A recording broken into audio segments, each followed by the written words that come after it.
The highly suppressed, oldest known Grimoire has finally been translated, and this one here has 27 spells of power. From what I have been reading, it is in Greek. Even though it's an Egyptian text, we know that they used to speak ancient Greek, well, especially from the time when Alexander the Great had his kingdom spread all over Egypt as well. So I don't know what exactly this, they have phylacteries and other things that they're talking about. Let's listen to what the explanation says. Codex, ancient spellbook translated, Egyptian handbook of ritual power. This grimoire could be over 1,300 years old, ladies and gentlemen. One of the oldest that I've ever had the chance to take a look at. And you are literally looking at the 2 pages of this spell book. Now there's 27 spells. What a fascinating number indeed. When I think of 27, I think of Saturn. And this has 27 spells that are in Coptic and Egyptian texts. These were almost completely destroyed by the church almost 1,700 years ago. And it had a different description of life, of our origins, of our purpose, of spiritual self, of higher beings. And the church didn't like that. So they were on a crusade, literally, to destroy anything that didn't fit their parameters. Now, what's also fascinating is this describes the stars. And it has a specific name that you have probably never heard before, that after doing some research into, is depicting the deacons, the star constellations in the heavens. So once again, you're going to the astrotheological timeline, and these stories could link to the creation of the stars being passed down through Coptic and Egyptian text. Extremely fascinating. And wait till I tell you the spells that are included with this book. I actually spent about $100. I was able to find a copy of the most recent and only translation of these ancient spells. Really excited to get that. Once I do, I will share it with you, and I'll leave a link. I don't even know if there's any of these books available, so I picked up the last copy. And on that note, I want to give a huge shout out to Noble Gold Investments and Noble Bitcoin. Have you had an opportunity to check out the crypto market recently? Have you checked out gold and silver? Do you have an IRA or a 401k? Maybe you've done well with your IRA and you want to protect it. You want to diversify. Maybe you've seen some of these cryptos go on a 30% terror run, like moving up 30% in a matter of a week. I've seen some cryptos move up more than that in less than a week.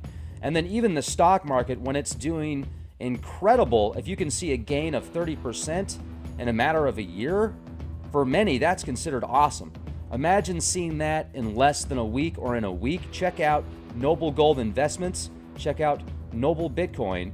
Let them know Leak Project sent you. If anything, just click the links for the free books. Okay, now let's move back to this codex. All right, here we go. Honorius. This is a grimoire that goes back about 700 or 800 years. And this is, medieval times. And this was put together by people that were a part of the church, but they did it behind closed doors. And they did it in a sense of they wanted to put this information out there because they thought that everything was going to be destroyed that didn't conform with the church and the parameters that the Pope and his officials had people succumb to. Otherwise, well, look what happened in the Crusades, look what happened in the witch trials. They could label you as a witch, and then you're in big trouble. Now, this is also another just beautifully put together grimoire. This one is based upon Enochian, or I'm sorry, Solomon magic, the Keys of Solomon, and this has different rituals, different sigils, etc. So very good color illustrations in there. But I'm excited to pick up my copy of this work right here, this Codex, Egyptian Spellbook of Power. One thing I want to bring up also,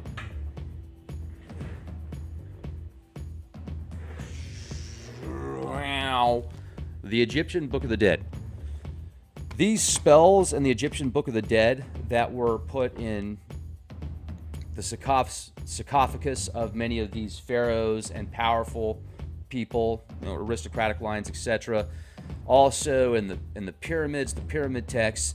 These are ancient spells and probably the most powerful spells, some of the most powerful indeed, of all time. And the Egyptians were so good at putting everything together in a specific position and alignment with the stars, with the heavens, and talk about feng shui to the nano level, at the quantum level.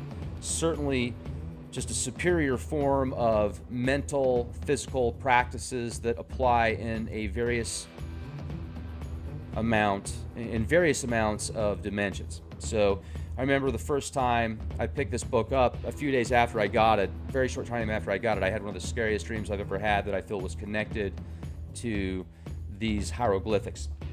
And so what we're looking at here is a spell book that goes back 1,300 years at least, and these spells were Egyptian and Coptic, which means that the Gnostics, based upon, if you've heard of the Setians, let me go ahead and turn this off now real quick.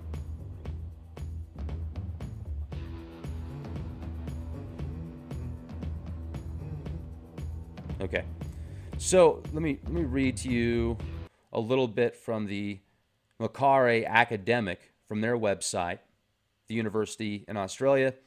An Egyptian codex from Macquarie University's Museum of Ancient Cultures has been deciphered for the first time, revealing an invocation including both Christian and Gnostic elements, ritual instructions, and a list of 27 spells to cure demonic possession, various elements, the effects of magic, or to bring success in love and business.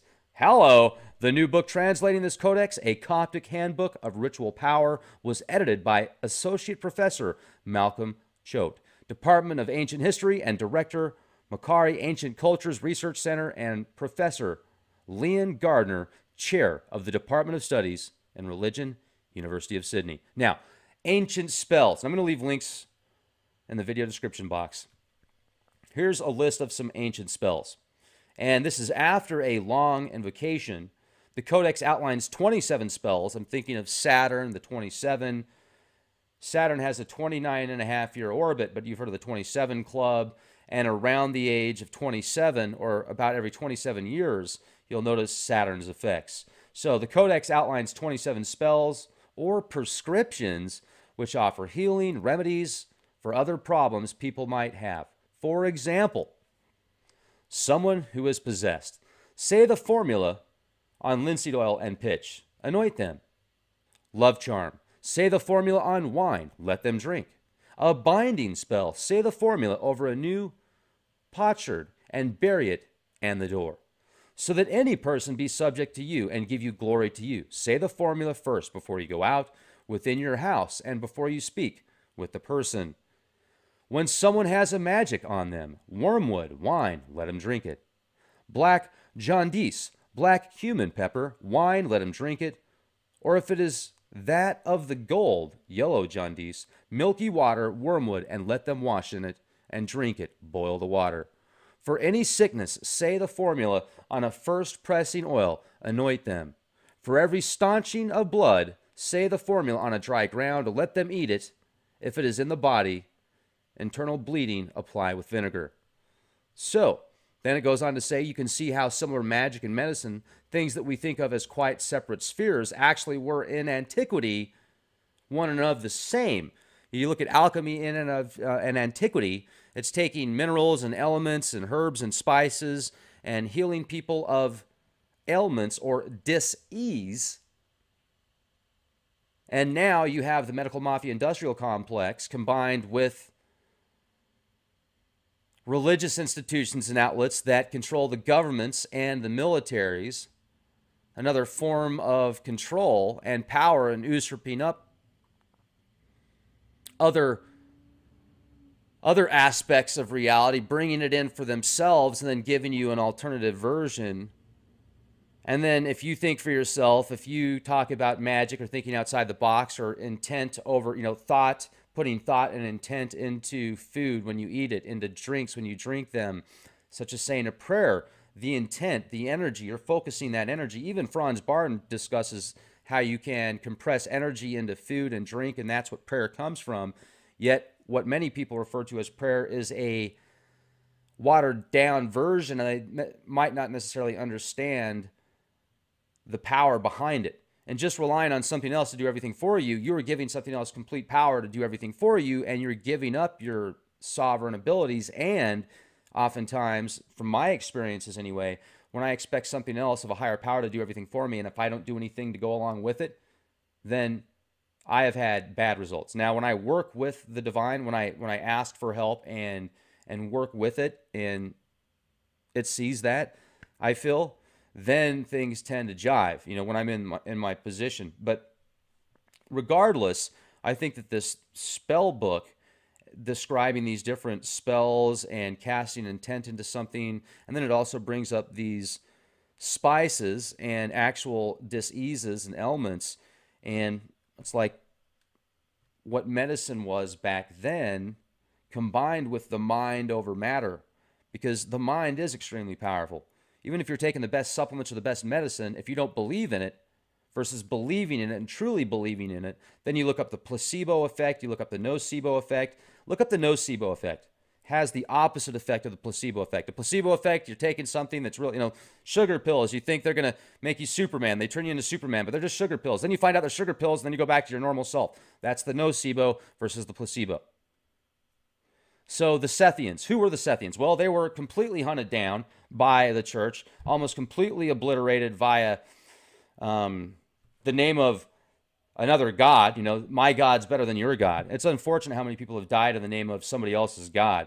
Researchers believe that the Codex may date to the 7th or 8th century. During this time, many Egyptians were Christian, and the Codex contains a number of invocations referencing Jesus. Oh my goodness. Jesus and spells in the same sentence? Oh my goodness. That's sacrilege, right? No, it's not. There are so many grimoires. For example, Honorius, asking for the help of Jesus. And if you want to refer to Jesus as an archetype of the sun, the star in our solar system, that gives us light, as a stargate to the Father, as the only way to the sun, rising and falling, the astrological events, 3 days. Sumerian tablets talk about the same stuff, just different characters. Well, Jesus is referred to many times in this grimoire from the medieval times. Look it up, the Honorius Grimoire from around 1300. Well, then even the Enochian calls, not the Enochian calls, but the keys of Solomon and the newer descriptions that you have access to, you're gonna hear a lot about. I'm gonna have to go back and do some research into the Solomon keys. But you know, speaking of Jesus and religion, and how many times have you been told in the past from somebody that was religious that if you think outside the box, if you can read somebody's mind, or if you can use your third eye or the sixth sense, or if you tap into the Akashic records or have an out-of-body experience or astral project, that's demonic and that's from the devil? You know? How could you think for yourself? The Bible says that's evil. I mean, sometimes I think if anybody wrote the Bible, it was the devil. And then I have to remind myself that there's a lot more in the Bible, and you have to look at it as, for me anyway, I look at it as metaphorical as possible, even though I know there's a lot of history in there. These history stories have been rewritten, and different names and different versions and interpretations, and then you find out this stuff, a lot of it is linked to astrotheology again, and other stories and scriptures from other places in the world from thousands of years previously talked about the same things. So these archetypes are embedded in our minds, they're embedded in our DNA, and they happen all around the world. There's different names, different vibrational frequencies linking to the same archetypes. But let me share with you the name that was described in this codex. And this is fascinating. This really excited me, because when I find out about these divine names, these majestic names, the name is Bhaktiotha. Here we go. The opening of the codex refers to a divine figure named Bhaktiotha, whose identity is a mystery. Researchers say the lines read, "I give thanks to you and I call upon you." The Bhaktiotha, the Great One, who is very trustworthy, the one who is Lord over the 40 and the 9 kinds of serpents. And that's according to the translation. So let's break that down. What does that mean? The Bhaktiotha is an ambivalent, as I said, figure. He is a great power and a ruler of forces in the material realm. Choate and Gardner said at a conference before their book on the Codex was published. Ambivalent. An ambivalent figure. Historical records indicate that church leaders regarded the Sethians as heretics, and by the 7th century, the Sethians were either extinct or dying out. Yeah, you don't say. This codex is a mixture of Sethian as well as Orthodox Christian invocations. Written before all Sethian invocations were purged from magical texts, this one could be a transitional document written before all Sethian invocations were purged from magical texts, according to research. So read the article, livescience.com. Also, I'll leave a link directly to the Macquarie Academic Deciphers Ancient Spellbook, that article from the university. I mean, isn't that fascinating? Now, that name, after doing some research, here's another part that gets exciting. And I want to share this with you real quick. Check this out. Read this PDF, Bhaktiotha, The Origin of a Magical Name. And if you read through this, it talks about how the name could refer to deacons, 36 groups of stars, small constellations that were used in ancient Egyptian astronomy as well. They rise consecutively on the horizon throughout each Earth rotation. The rising of each deacon marked the beginning of a new hour of the night for the ancient Egyptians, and they were used as a sidereal star clock beginning by at least the 9th or 10th dynasty, going back over 4,100 years. Now, a new deacon also appears every 10 days. A new deaconic star group reappears in the eastern sky at dawn, right before the sun rises. So they were used throughout the Renaissance in astrology, also used in magic. And then it says here, modern astrologers almost entirely ignore them. Well, isn't that ironic? Now let me show you this real quick as well. This is neat.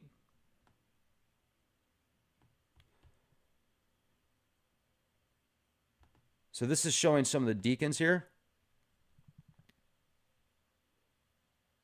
The Egyptians, just incredible people. It'd be neat to get that information and be able to decipher it and understand it completely. Maybe we need to find some new guests on the show that have written books on this. Ladies and gentlemen, thank you for watching the program.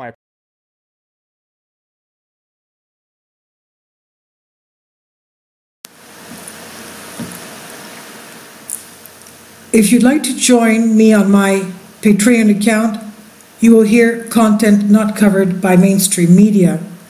These riveting stories will be based on my research, and I will state my opinions and give my personal insight on diverse and controversial subjects and world events not covered by mainstream media, and not supported by YouTube guidelines. So whatever I have on my Patreon, most of those will not be on my YouTube channel. Please consider becoming a member today.